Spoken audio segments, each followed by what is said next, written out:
Members online will be starting in just a moment when the chair arrives. Thank you.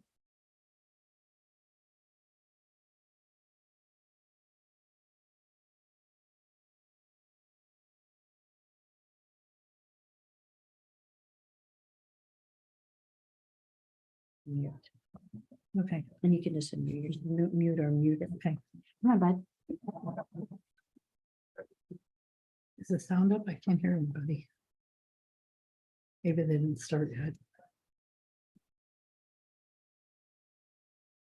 That's fine. So they haven't started yet? Could be. Okay. So good afternoon, everyone. Sorry for my tardiness, but we'll go ahead and get started.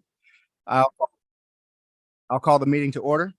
Good afternoon, members of the MAG committee. This meeting is now called to order. For those around the table, please turn on your microphone when speaking. For those participating via Zoom, please state your name when making a comment or asking a question. And the MAG public comment process allows for members of the public to comment on items on today's agenda or items that fall under MAG's jurisdiction. If you would like to comment at today's meeting, please fill out a request card located on the information table in the hallway and give it to MAG staff. If you've parked in the garage, parking validations are available on the table in the hallway as well. If you've purchased a transit ticket to come to the meeting, please see staff for a ticket. Hearing assisted devices are available from MAG staff. We will now begin the meeting with a roll call of all members. Thank you, Mr. Vice Chair, members of the Management Committee. I'll go down the list of members alphabetically. If you are present.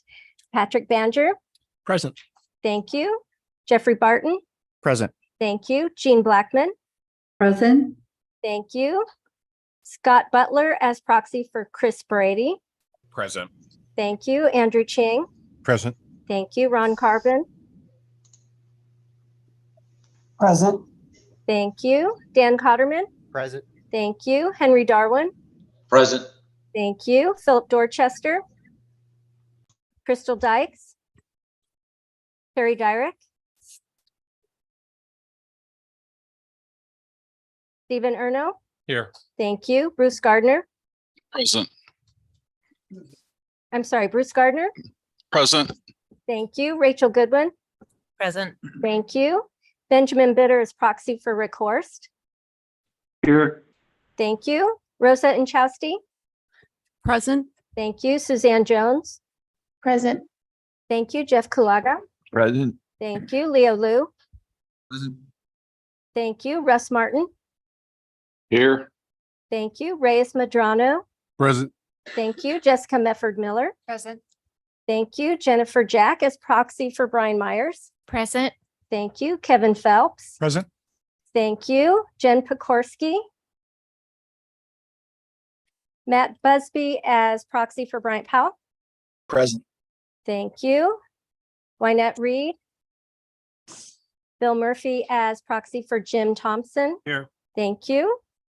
Mark Sanders as proxy for Director Toth. Present. Thank you. Catherine Valenzuela. Present. Thank you. Matthew Williams. Bob Wingenroth. Present. Thank you. Joshua Wright. Present. Thank you. Mr. Vice Chair, we have a quorum. Thank you so much. Our next item is the Pledge of Allegiance. Please join me for the Pledge of Allegiance. I pledge allegiance to the flag, United States of America, and to the republic for which it stands, one nation, under God, indivisible, with liberty and justice for all. All right, thank you. Our next item is call to the audience. This is an opportunity for the public to comment on items that fall under MAG's jurisdiction that are not on the agenda or that are on the agenda for discussion and not for action. 15 minutes will be provided for the call to the audience unless the chair requests an exception to this limit. I have received, how many cards do we have? Do we have any cards? Do we have any cards? I don't think we have any. Andrea. No cards. No Mr. Chair, cards. No cards. Okay, no card. We've received no cards to speak today, so we will move on to the next agenda item. MAG also provides the opportunity for members of the public to submit written comments via the MAG website. Are there any comments received 2 hours prior to the meeting that have been shared with committee members in advance of the meeting for consideration and will be included in the formal meeting minutes? I know we've got a stack of those. I don't know the total, but we do have several of those that will be included in today's minutes. So thank you. Excuse me, Mr. Vice Chair, Yes. if I could add that we did receive 57 written comments for the call to the audience, and we received 2 written comments for the consent agenda and 1 written comment for agenda item number 7. Okay. And those have all been provided in advance to the members. All right. Thank you so much. Now, next up is the Executive Director's report. Executive Director, Mr. Ed Zerker, will provide the report. Thank you. Thank you, Mr. Chair. In the interest of time, I will skip the executive director report and turn it back to you to move to the consent agenda. Thank you. Our next item is the approval of the consent agenda. Items 5A through 5H are on the consent agenda. Consent agenda. Does any member of the committee have questions or request a presentation on any of these items? Mr. Chair, Mr. Phelps? I don't have a question, just a comment in general on action item 5 Delta on the agenda. And this is not at all to be interpreted as criticism of staff, but we have continued to struggle on getting relevant community input on such an important part on our planning process. And over a 12-month period, I think we had 212 comments. And so I would just say, I don't think whatever our approach has been, probably well-reasoned and probably very thoughtful, but it may be time to really to rethink that, because I would like, I just think we need to try to find a way to get more than 18 or 19 people a month commenting on a planning process. And so it would just still taken back by the numbers. Again, not a criticism for the effort being put forward, but just something maybe we just have to pivot and work on a different strategy. Understood. And we will do that. Yeah. Thank you, Mr. Phelps. Mr. Zerker, prior to approval of consent agenda, do we have any members of public who wish to comment on any item on consent agenda?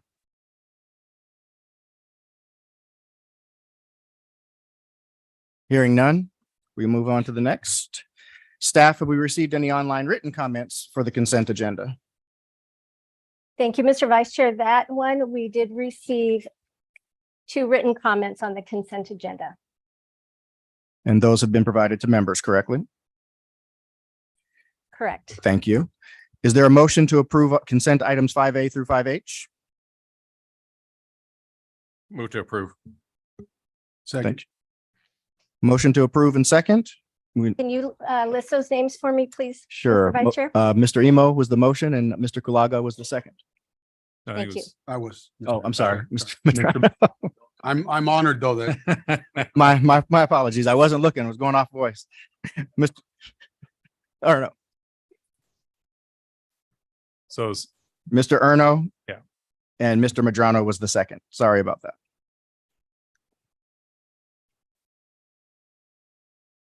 We'll now have those participating in the meeting online now take part in the voice vote by turning on their cameras and unmuting their audio.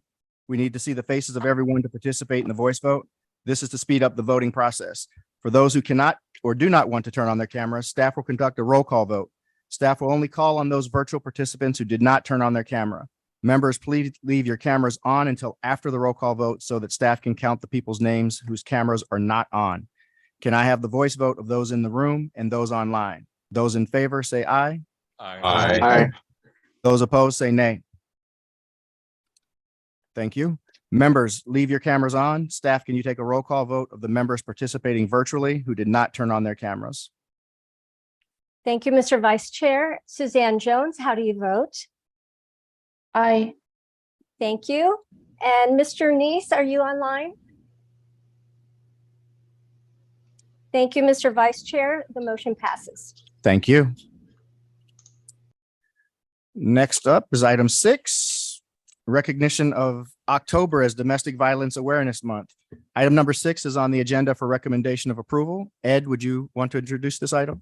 thank you, Mr. Chair. We're very pleased today to have joining us City Councilman Anita Norton from the city of El Mirage, who also serves as the chair of the Regional Domestic Violence Council, and she will be introduced and the item introduced by our Deputy Director, Amy St. Peter. Thank you very much, Mr. Chairman and members of the MAG Management Committee for this opportunity to share with you some information about Domestic Violence Awareness Month, to invite your participation in some upcoming activities and events, and to offer to you a resolution in support of October as Domestic Violence Awareness Month. And I'm joined today by Councilmember Norton. She is our chair of our Regional Domestic Violence Council, and she'll be sharing with you some further information about the work of the council. Next slide, please. So each year we focus on a different aspect of domestic violence. Domestic violence is, of course, a multifaceted event and situation. And so as we're looking at domestic violence, we really zero in on just one element of it each year to bring more awareness, a greater understanding. So this year we're focusing on the vast numbers of people who experience homelessness as well as domestic violence. Sometimes the act of domestic violence causes their homelessness. Other times they experience domestic violence and abuse as they are experiencing homelessness at the same time. This happens all too often. And so our resolution that we're presenting to you today for your recommendation for approval highlights some data, some information about that. And we hope that you'll take this into account as you're planning your activities for Domestic Violence Awareness Month. So that's the first opportunity where we're asking for your support and your assistance. Next slide, please.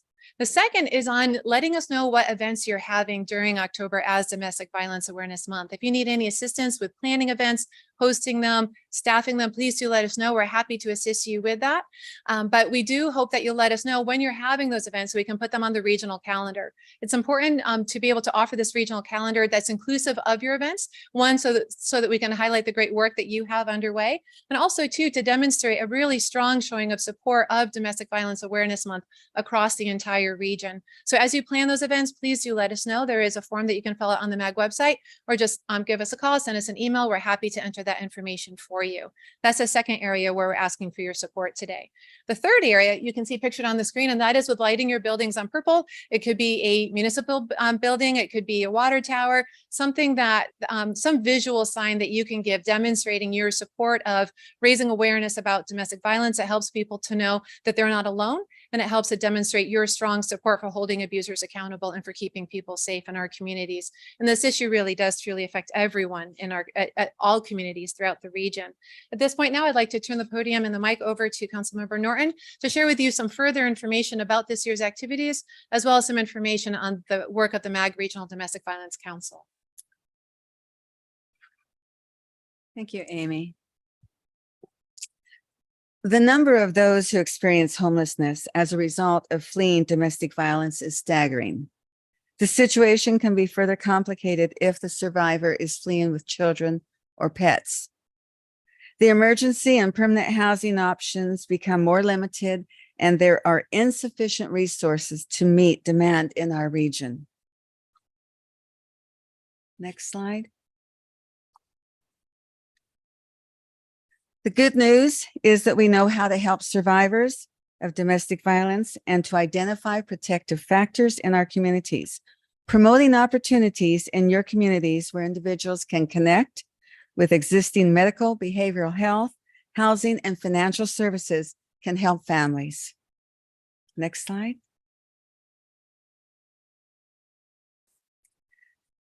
We have a couple of new subcommittees within the Regional Domestic Violence Council. And one is the Teen Dating Violence Prevention Group. It's working with local stakeholders and schools to try to not only teach students about what emotional abuse looks like, but to prevent it from happening. Another subcommittee is the Workforce Development Work Group, which is helping to encourage others to join the field. We welcome your support of this work and are thankful for the many representatives from your cities who serve on the Regional Domestic Violence Council. And I will give this back to Amy. Thank you. Thank you very much, Councilmember Norton, for your service with the committee and for your presence here today. So this item is offered for action. The resolution is voted for your recommendation for approval. That will be presented to the MAG Regional Council for approval later on this month.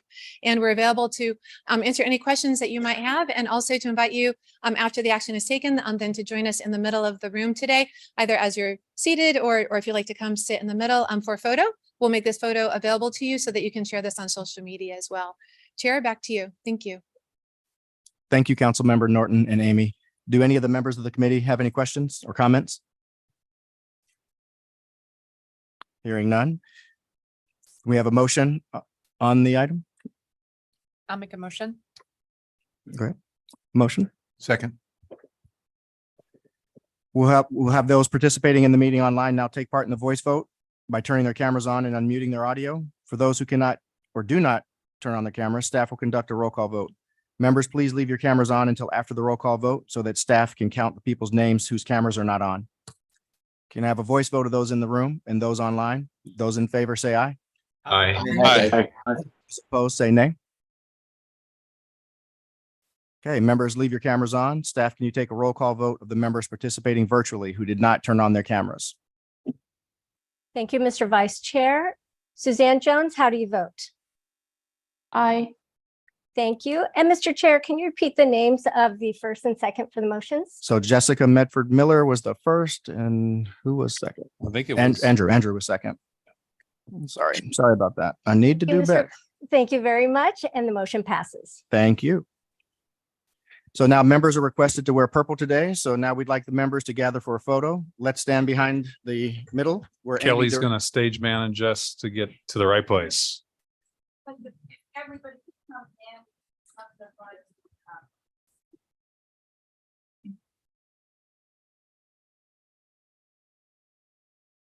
I want to be in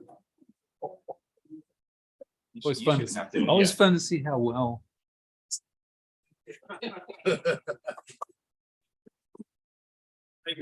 How are you? Sir, how are you? It's only the one thing I get right today. Thank you.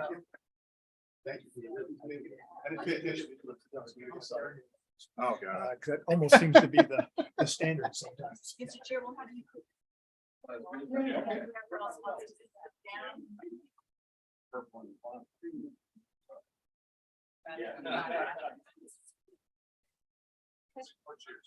Anybody else want a purple ribbon before we go?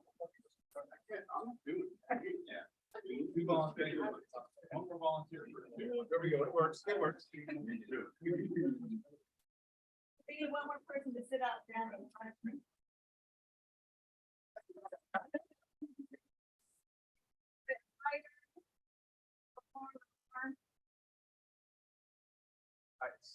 I'll take Look at him. Look at Juan. Wait, Amy's coming in too, I'm sorry. Okay, ready? 3, 2, and 1.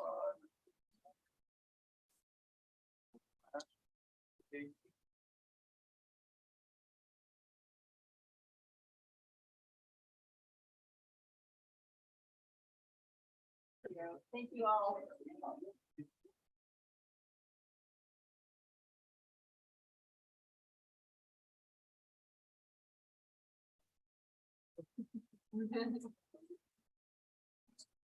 You and me both.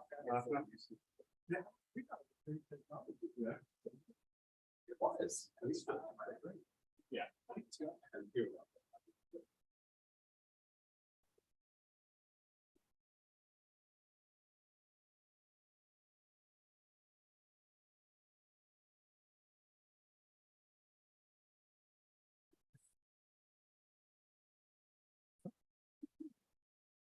All right, we'll go ahead and get back to it, and I'll try not to butcher the rest of the agenda.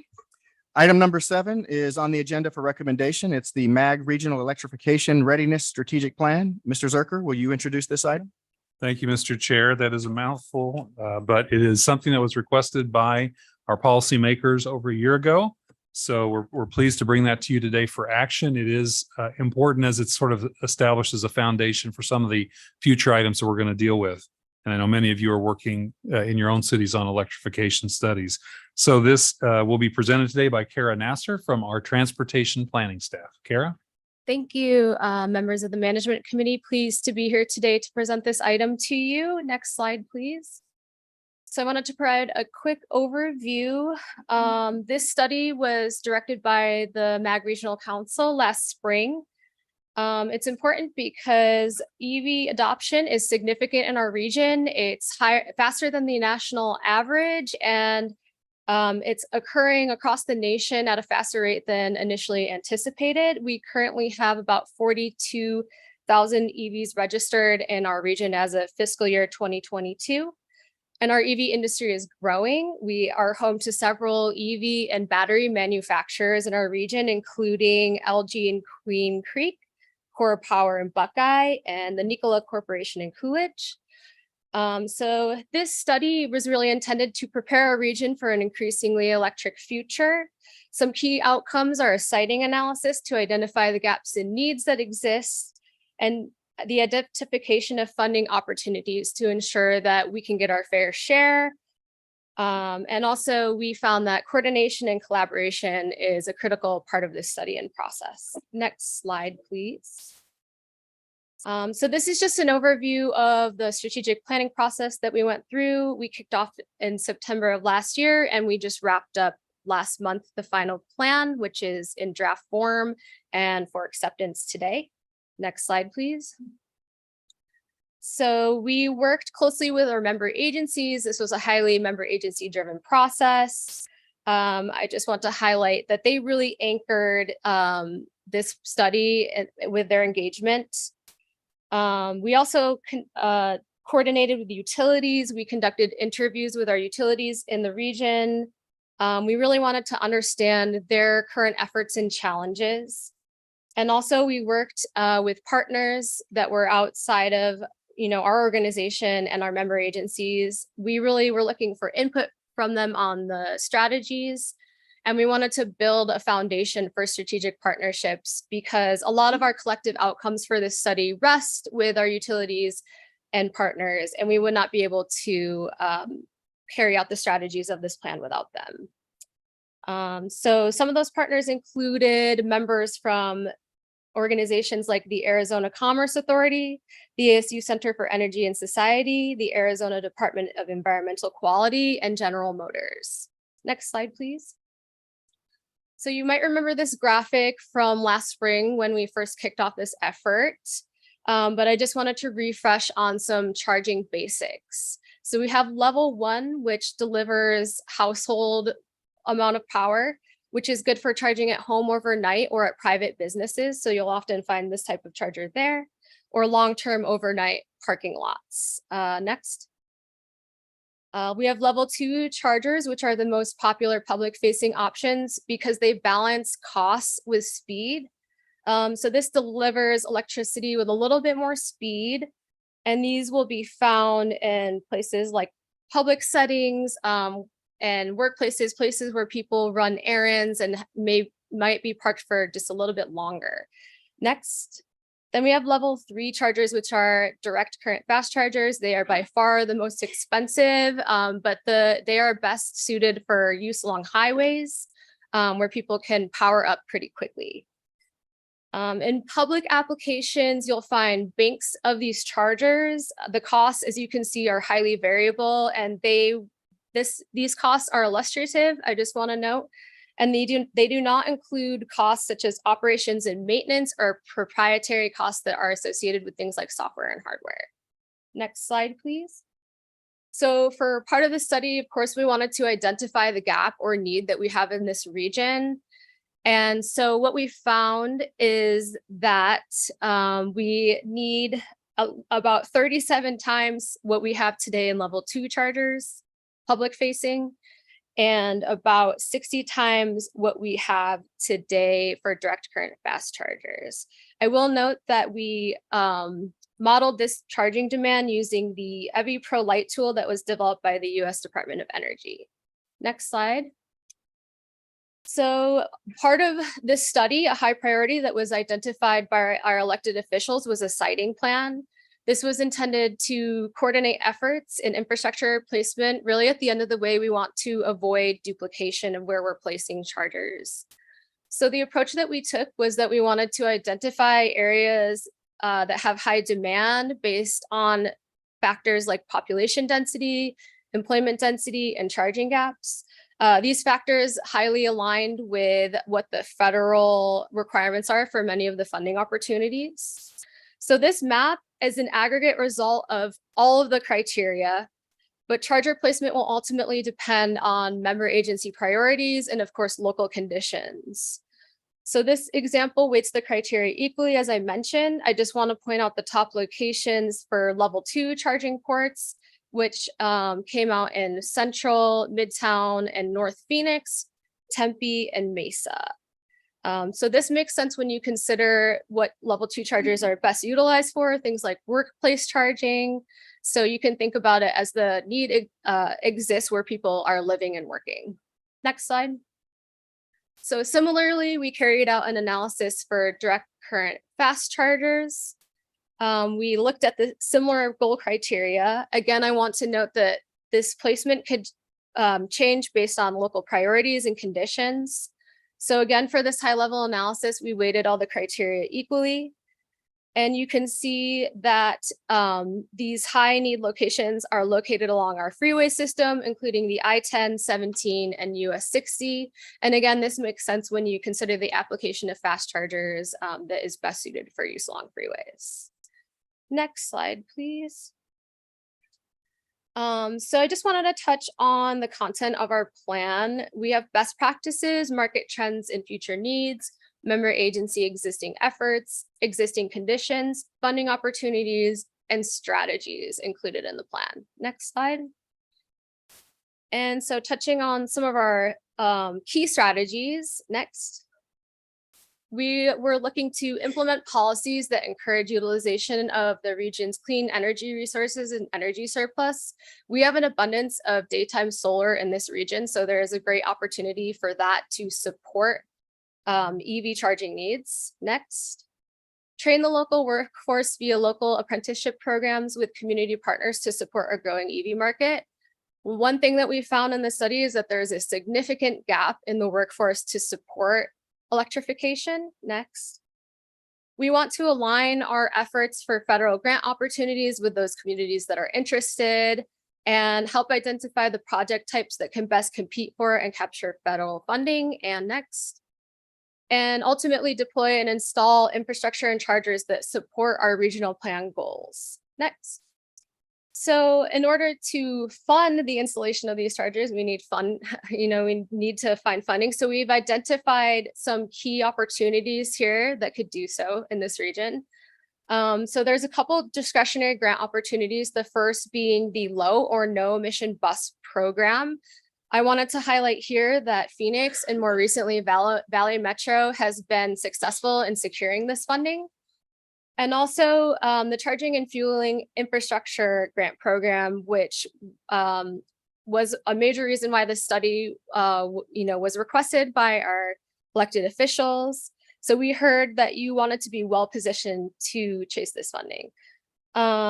Also, we have a unique opportunity right now to implement some of the plan recommendations in the more immediate future, utilizing our carbon reduction program.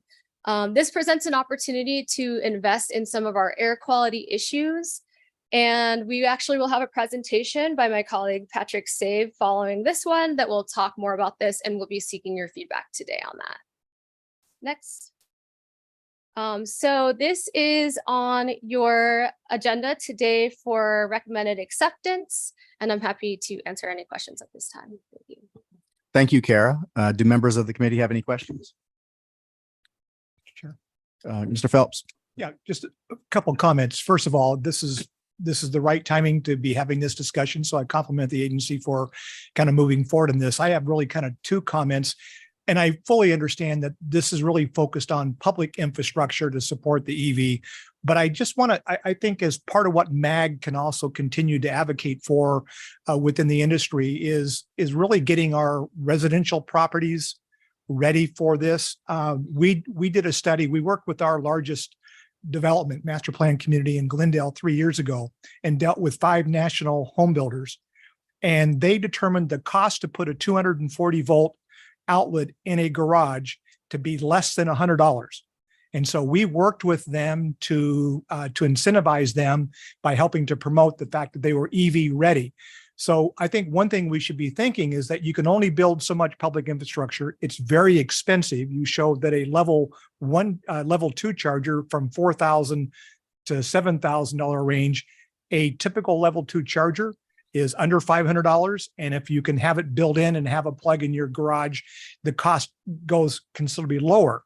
And the advantage to the region, obviously, is that we want to encourage recharging of vehicles when we can manage the power grid. And almost all the level 2 chargers nowadays have a smart technology which allows it to only charge during preset times. So I think it'd be a good thing still for us to find a way to engage from a policy level to really push towards this within all of our residential and even new commercial and different types of structures that are being built today in all of our communities. So I just think that would be something we should be focusing on.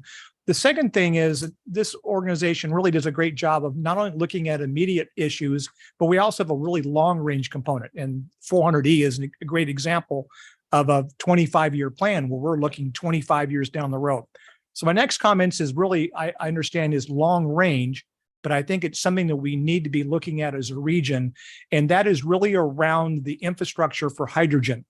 The Biden administration announced earlier this year a major breakthrough in the ability to use hydrogen fusion power, where now they think it's within the next decade that hydrogen will be a reality for how we can create power on a large scale.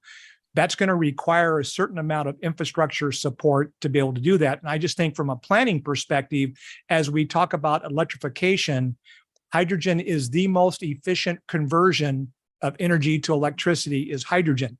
Once they figure out all those components, it's going to have a major impact. And Mr. Butler, in your just recently in the news in Mesa, the good news about Electromechanica merging with a English company called Teva. Teva is on the forefront in Europe of designing 7.5 to 19 ton delivery vehicles using a electrification model with a hydrogen cell backup. And that's going to be, they'll be manufacturing those vehicles in Mesa, they now say by 2025. So I just think it just long range, and it's not going to happen tomorrow, but we should be focused as a region. And it could be a huge competitive advantage, in my opinion, if we can get ahead of that in terms of understanding what the infrastructure would look like to support hydrogen. And that's my comments. Thank you, Mr. Phelps. I believe we have one more comment online from Queen Creek. Yeah, thank you, Mr. Chair. And thank you for the presentation, Kara. And Kevin, thank you for your questions. I answered, or those comments were similar to one of my comments as well. But Kara, can you or Ed help clarify the differences between emissions and the electrification infrastructure goals as they pertain to the plan? Sure, Mr. Chair, Mr. Gardner, thank you for the question. Yeah, of course, as an air quality planning agency, we always have an eye on emissions, particularly when we're dealing with ozone, which one of the biggest precursor of ozone is what comes out of tailpipes. And so that's one aspect we looked at. However, in the case of this electrification plan, it was specifically about, as Kara said, the region wanted, the policymakers of the region wanting to be sure that we were coordinating our efforts in infrastructure to be prepared for what we see the private sector doing, which is this uptake of electrification. As Kara said, for the private sector, individuals in this region are purchasing electric vehicles at a faster rate than the national average. So there's something here driving in the private sector for more electric vehicles. And this strategy is about preparing for an electrified transportation future. What Mr. Phelps talked about with hydrogen is actually something we're going to hear in the next presentation, but this was very narrowly tailored to be about the future of electrified transportation. And so that would really be what we would want to focus the vision of this on. Emissions are a very wonderful byproduct. The lack of emissions is a wonderful byproduct of the strategy, but the strategy is about electrification. Thank you, Ed. I appreciate those comments. And last week, just to continue with what Kevin was saying, I attended the Arizona Planning Association, and they had a really good presentation on hydrogen, and the town of Buckeyes doing a great project there through Nikola on a hydrogen plant. And so they commented on some of those things that Kevin mentioned. So thank you. Thank you, Mr. Gardner. Thank you, Mr. Zerker. Any other questions from the committee? Jessica? Just a comment, Chair Barton. Thank you. So Valley Metro has recently completed our zero emissions fleet transition plan, which On buses, we of course already run electric light rail vehicles and hybrid electric streetcar vehicles. A couple of our big challenges that we're working through include workforce readiness, and part of our low or no emissions grant requires that we invest some of those funds in training. So it's a challenge in maintaining our existing electric rail fleet. It's also going to be a challenge in maintaining our bus fleet. So this is a component perhaps that this council can be thinking about.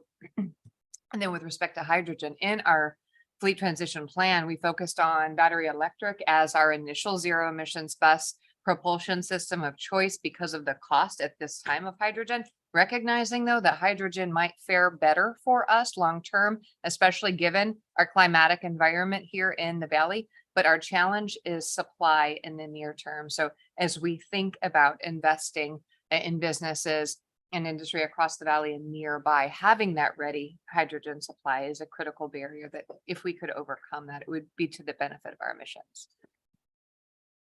Thank you, Mr. Chair. Kara, maybe just mention this. One of your featured strategy addresses what Jessica said. You just go over that just real quick. Yeah, so training the local workforce, right? Yeah, so again, this was a major gap that we found, and some of the strategies that we were looking at, we're working to address that. And there is a great interest, I would say, from our partners in this issue. And there's a lot of work that's kind of being done, but I would also say there's a lot of work that needs to be done too. So it's going to take a concerted effort and coordination to make sure that we have the workforce to support this. Thank you for bringing that up. That's important. Okay, thank you again, Kara. Any questions, any other questions or comments from the committee? Hearing none, is there a motion? Moved by Kevin Phelps, second by Mr. Scott Butler. All those in favor? Oh, sorry about that. We'll now have those participating in the meeting online to take part in the voice vote by turning on their cameras and unmuting their audio. For those who cannot or do not want to turn on the camera, staff will conduct a roll call vote. Members, please leave your cameras on until after the roll call vote so that staff can count the people's names whose cameras are on or not on.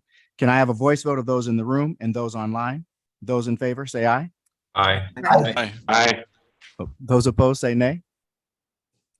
Okay, now members, please leave your cameras on. Staff, can you take a roll call vote of members participating virtually who did not turn on their cameras? Thank you, Mr. Vice Chair. Suzanne Jones, how do you vote? Aye. Thank you. Mr. Vice Chair, the motion passes. Thank you. Next up is item 8, which is the carbon reduction program. Mr. Zerker, would you please introduce this item? Thank you, Mr. Chair. Up next on this one, which is a nice second to the item that Kara just presented, is Patrick Stone, who's our Transportation Improvement Program Supervisor, to talk to you about I don't know if we'll call it a windfall, an unexpected amount of money coming to the region for carbon reduction. So this is important. Pay attention. There's $50 million going on here for the region to be working through. So Patrick. Thank you. Good afternoon, Vice Chair Barton, members of the Management Committee. Thank you, Ed. Pleasure to be here to present this item today. This item is on the agenda for information and discussion. Next slide, please. So before I begin, a brief outline of my presentation. First, an overview of the carbon program and how it relates to regional funding policy.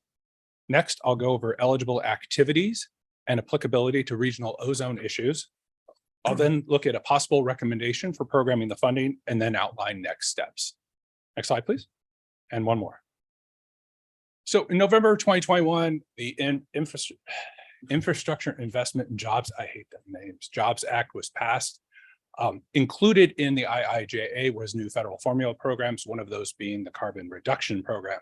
The stated intent of the carbon reduction program, as you see on the screen, it's really to develop strategies to reduce carbon dioxide and fund projects that reduce transportation emissions from on-road sources. Next slide, please. And one more, please. So as with all federal funding, projects must be added to the TIP and they have to align with the regional transportation plan. Next. In addition, they're treated just like any other federally funded project. Any of the requirements associated with all other federal funding apply to carbon as well. And then one more, please. And somewhat different, this funding is actually directly allocated to the MAG region. This is funding we have to use every year. It's actually given to us to spend.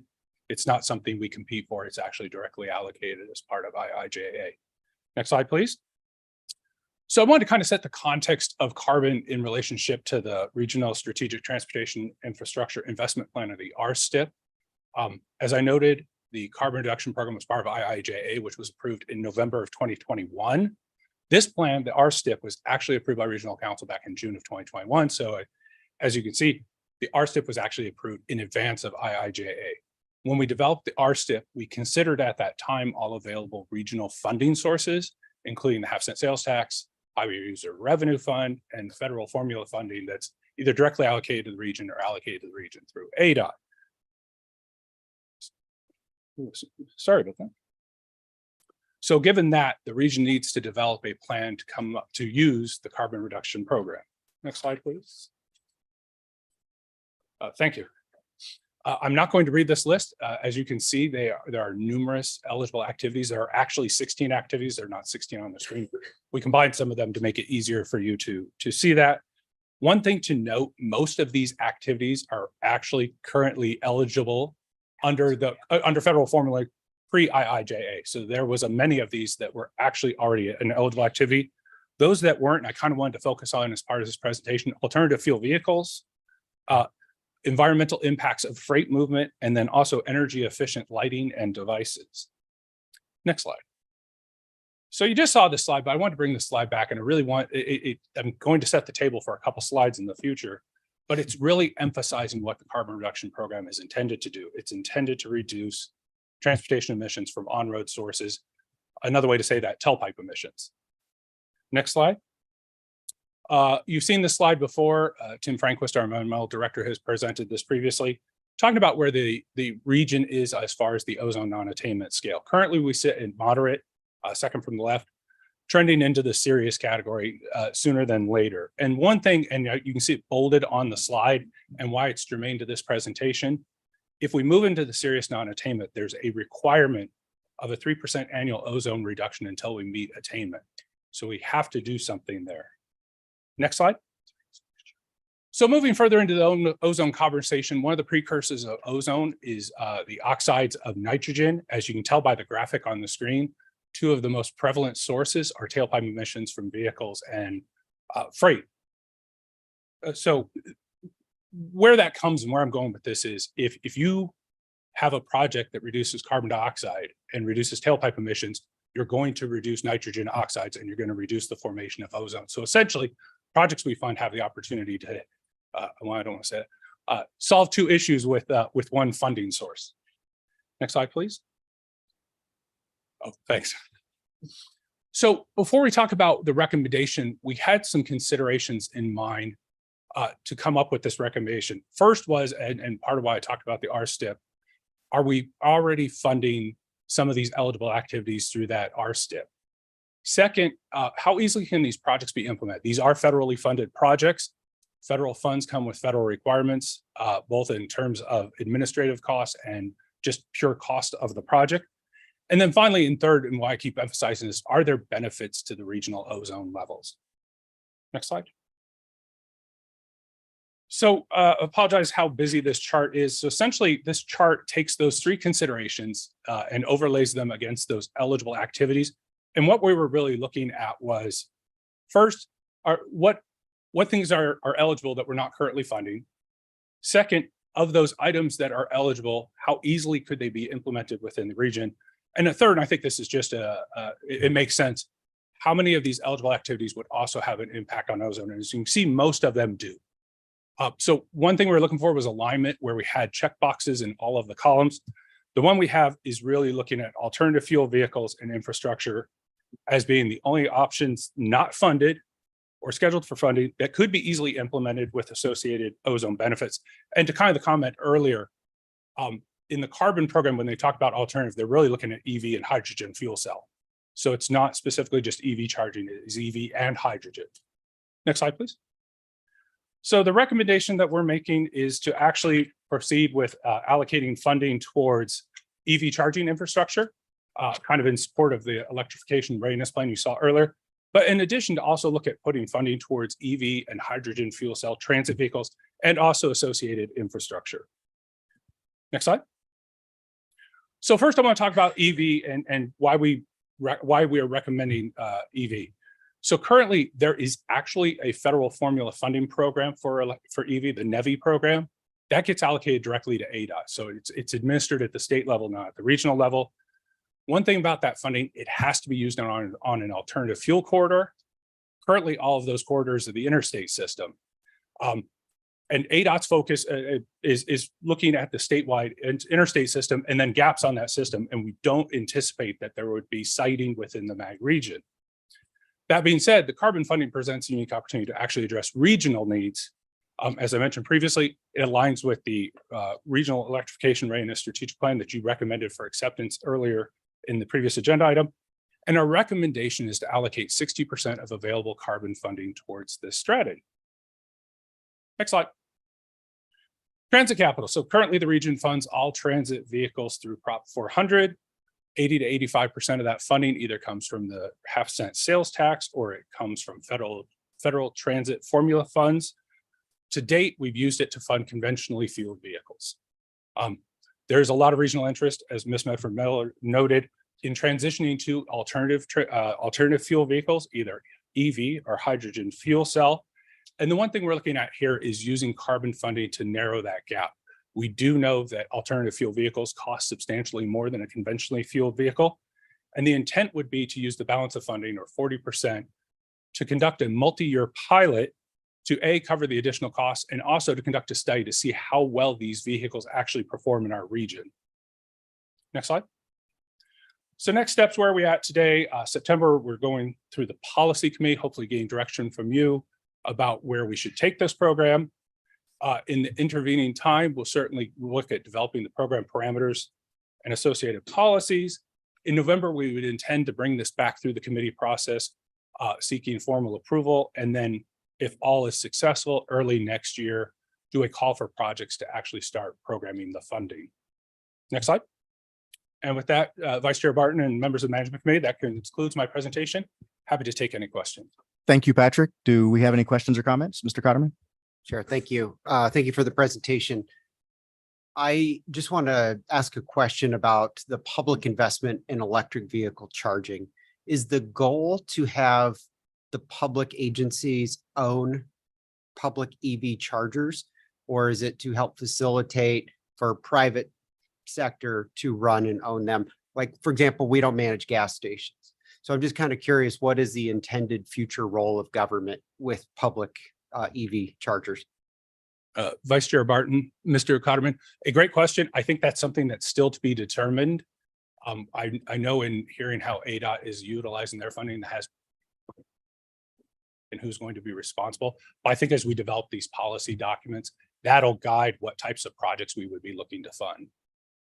Thank you. Any other questions? Mr. Erno? Thank you, Mr. Chair. So, and thank you for the presentation. That's great.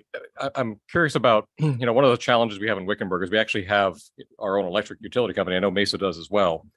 And we actually have a strong desire for more charging stations. We have some already at our town hall. Rivian wants to put in charging stations, but they can't because our current infrastructure can't handle the load. In formulating these policies, would it be possible to include some ability for cities and towns that maybe have their own utility to be able to use some of that funding to upgrade our infrastructure so we can accommodate those charging stations? Vice Chair Barton, Mr. Erno, a good question. I think that will be part of those policy conversations. Obviously, this is a member-driven process like everything we do. I think the intent would start to work with the intergovs and then reach out to member agencies about where you'd want to see these policies and what types of projects you'd want to see funded. One thing to kind of come back to, and I kind of beat this a lot, these are federal funds. We get the funding every year on a use or lose basis. So we really have to be very strategic. Hence why one of the considerations was ease of developing these projects, because if we can't fund a project in the year that we have it programmed, it creates just an extraordinary strain on MAG and the region. So we want to find those projects that we know we can get delivered. But yeah, great point. Thank you. And we'll work more closely with you to understand more about that as we're developing that policy. So thanks for raising that. Any other questions or comments? Thank you again, Patrick. We'll move on to item number 9, which is the Regional Strategic Transportation Infrastructure Investment Plan Conforming Changes. That is a mouthful. So item number 9 is on the agenda for recommendation of approval. Ed, would you introduce this item? Thank you, Mr. Chair. This is really important because it is conforming the regional policies to the newly passed legislation from the legislature signed by the governor. So there's a previous document approved by the regional council that now needs to be conformed to legislation. And so Audra Kester Thomas, Transportation Planning Program Manager, will walk us through that for recommendation for your action. Thank you, Vice Chairman, members of Management Committee. It's a real pleasure to be back in front of you today for this milestone in reflection of the successful passage of Senate Bill 1102, enabling legislation that allows the Board of Supervisors to place before voters a continuation of the dedicated half-cent sales tax that has been instrumental in delivering the transportation infrastructure here in this region. Next slide. As noted, 1102 passed on July 31st and was signed immediately by Governor Hobbs. Enabling legislation does a variety of things. It most importantly directs the Maricopa County Board of Supervisors to call for an election of a 20-year extension of the dedicated half-cent sales tax to be placed in front of Maricopa County voters. It affirms the responsibilities and authorities of the Transportation Policy Committee in plan development and implementation. And it affirms MAG's planning responsibilities and development of the annual fiscally constrained budgets for the arterial.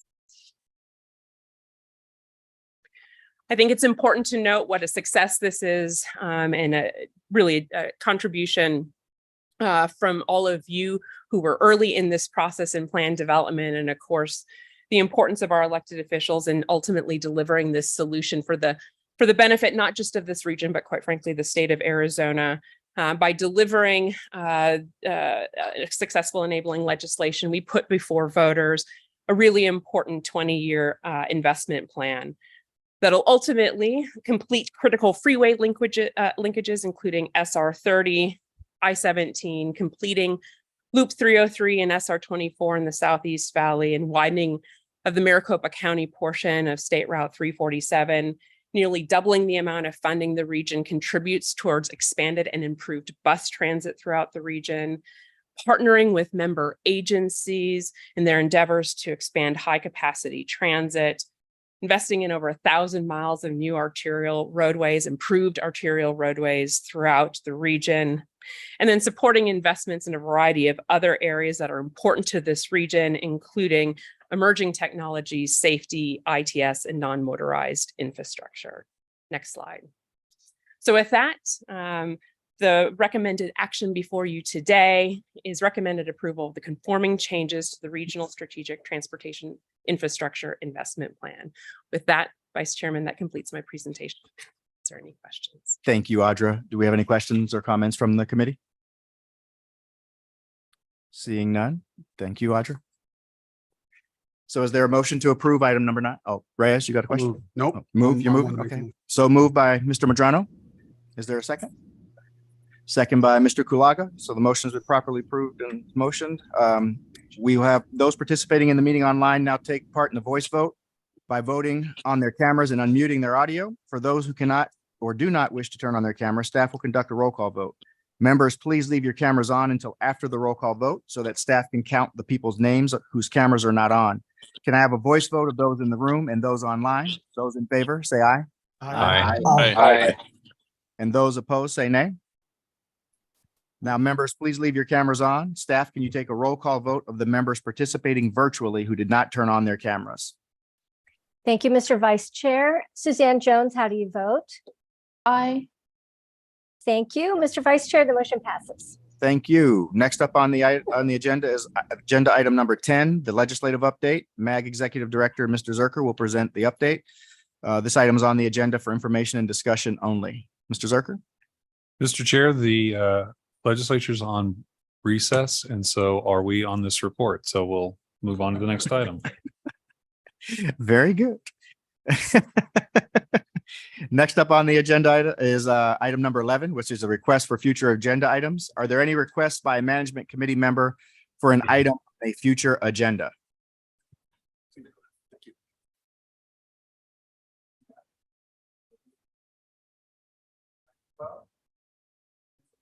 Are there any comments or announcements from?